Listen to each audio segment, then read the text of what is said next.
This lecture is about our Congress. Our Congress is made up of 535 members. 435 members are in the House of Representatives, and we call them our congresspeople, or our congressmen or congresswomen. When you use the word congressman, we're usually talking about the members of the House of Representatives. For some reason, that word has become synonymous with the House of Representatives, but Congress entails both the Senate, the 100 people in the Senate, and the 435 members, representatives in the House of Representatives. The Congress gets its power from Article 1, Section 8 of the U.S. Constitution. The framers felt that because this body was large, because it was representative of the various colonies, states, that because there were elected representatives of each state, that this body should have the strongest power. Congress members are a unique group of people. They have generally been middle-aged to older middle age, although they're getting a lot younger.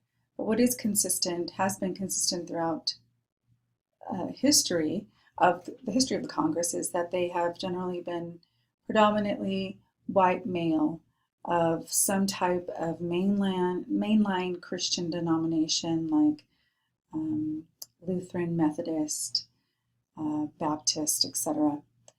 They are usually married, they have children. Interestingly, more and more come from the professions of business and law, and any entrepreneurial, self-made millionaires are more than likely to run for office because it costs so much money and it requires so much time to be out on the campaign trail. So if you are self-made, already wealthy, then you wouldn't have a problem running for office. So too with the ability to engage in discourse and have some type of understanding of laws and how laws are made is one of the reasons why the legal profession, why lawyers have generally moved into Congress at a much greater rate than any other profession. The public perception of Congress, it shouldn't surprise us that there is a very low approval rate of Congress as a body, primarily because over the last 20 years there's been a great divide within party politics, an unwillingness to compromise, an unwillingness to work together, to create policy, and as a result their approval rate has gone down to even lower than 16%, the lowest in history. Unfortunately, or rather ironically, most people don't disapprove of their specific congressperson. And that is evidence evidence is provided by the fact that we continue to re-elect incumbents, perhaps because we have seen the work they've done in their community, or because they reach out with mailers letting us know what he or she has done in our community. And so we don't have a very negative view of our personal congressman, but we do have a negative view, an opinion of Congress as a body. The duties of a legislator's job are to make policy, to create policy.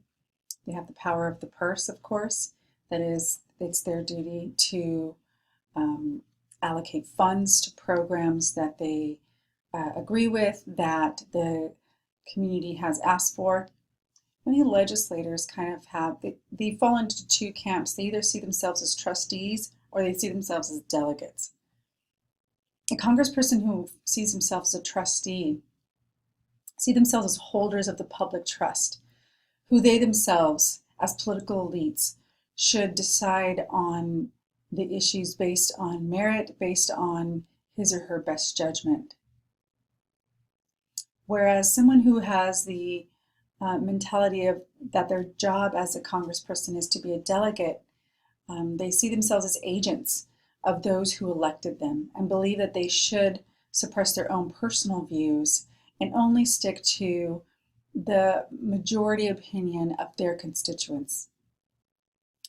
Now, committee members, these are congressmen who get members who get assigned to various committees.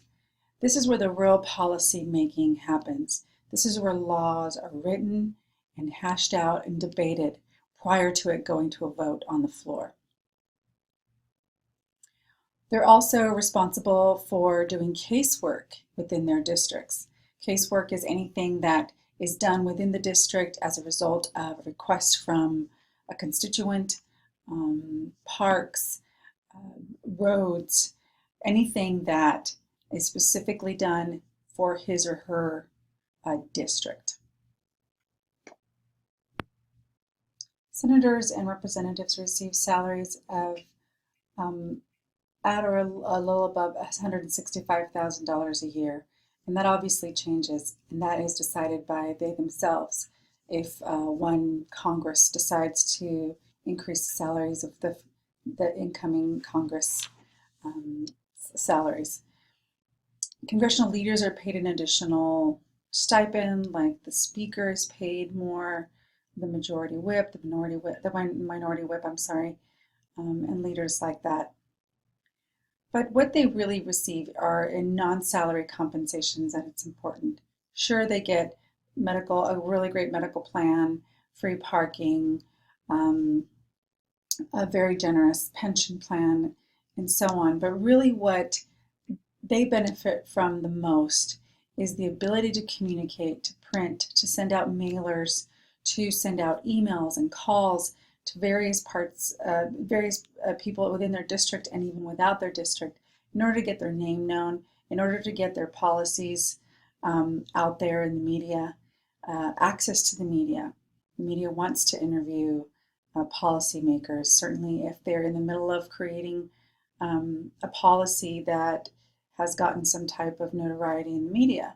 So this is probably the most valuable asset they get, are these non-salary compensations, to be able to travel back and forth from their district to the Capitol, to be able to go back and talk to constituents, to fundraise, to have a platform in order to fundraise. These are all things that they benefit from being a current member of the Congress. Interestingly, members may not be arrested for misdemeanors while Congress is in session, and members are also immune from court action because of any speech they may make on the floor of Congress. Current Congress members are very civil, even when there is discord on the floor, and they do generally keep decorum. Of the 435 members of the House of Representatives, the Constitution requires that every state must have at least one representative in the House. The total number of seats are apportioned. That means that they are allocated among the states on the basis of their respective populations. Representatives hold offices for 2 years. There's no limit currently on the number of terms representatives may serve, but we certainly see term limits continue to come up in conversation because of the inadequacy of the Congress. There has certainly been a move towards term limits in hopes that members would come in and do more quickly. So what is reapportionment? Reapportionment happens after every census. So every 10 years, the population is counted. If certain districts have grown or have depleted in their number of residents, then that changes the district lines, that changes the number of representatives that a particular state would have. In 1929, the number of seats of the House was fixed at 435 to be redistributed every 10 years according to the census. And we've stuck to that number. We've just moved the lines a little for each congressperson. As I mentioned earlier, one of the advantages that Congress members have is to have access to people and have access to communication to and fro media, and their districts. An incumbent are those, obviously, those who are currently in office. It is understood that more than 90% of those who run for re-election, those incumbents who run for re-election, are more likely to win the election. And why would that be? Obviously, there is name recognition. At this point, they've been fundraising throughout the 2 years in office. They have formed relationships with political action committees. People don't pay attention to how their representatives vote. So even if they're voting for things that you don't necessarily agree with, we won't necessarily look at the roll call to see where our representatives have been voting and what their policies, positions have been. Rather, we just often vote them in because we recognize their name. Casework helps constituents. Helps them look better. When you get that mailer from your representative, you will see what he or she has done for your community, and you're more than likely to feel positive about this person and re-elect them. They have pork barrel projects is something that is often disputed, and basically what that means is when a representative fights for a policy or creates an amendment or is very specific on the type of policy he or she creates that is specifically only going to benefit his or her district. They often call that pork barrel projects. And also, like what I said, they have a franking privilege, which basically means they have access to the Postal Service for free. But that's not really such a benefit now, since very few people are using actual mail. Much of what they're using is the free social media and internet. The qualifications for a member of the House of Representatives is that they must be at least 25 years of age. They must be a citizen for at least 7 years. They have to have been naturally born or naturalized, an inhabitant of the state that he or she represents, but he or she does not necessarily have to live within the district that he or she represents. Many people have argued that they should, but because these districts change every 10 years, it's difficult to get Congress members to commit to doing that. And of course, every term is a maximum of 2 years. You think about that, that's really short. There's a learning curve when the representative gets there, and by the time he or she figures it out, it's time for re-election. And so they spend 1 year learning how to do their job, and then they spend the next year trying to get re-elected. So really, it isn't until a representative is there after at least 2 terms where they really get to have the seniority to start writing bills and start doing some real legislation, and be able to be more effective. The House of Representatives leadership goes like this. There's the Speaker of the House, which is the leader of the majority party, the party which has the most members represented in the House. Will choose among those members. It will choose a speaker. He or she is second after the Vice President of the United States. In the event that something were to happen to the President, the Vice President would assume office. If the Vice President cannot assume office, then the Speaker of the House assumes office of the President.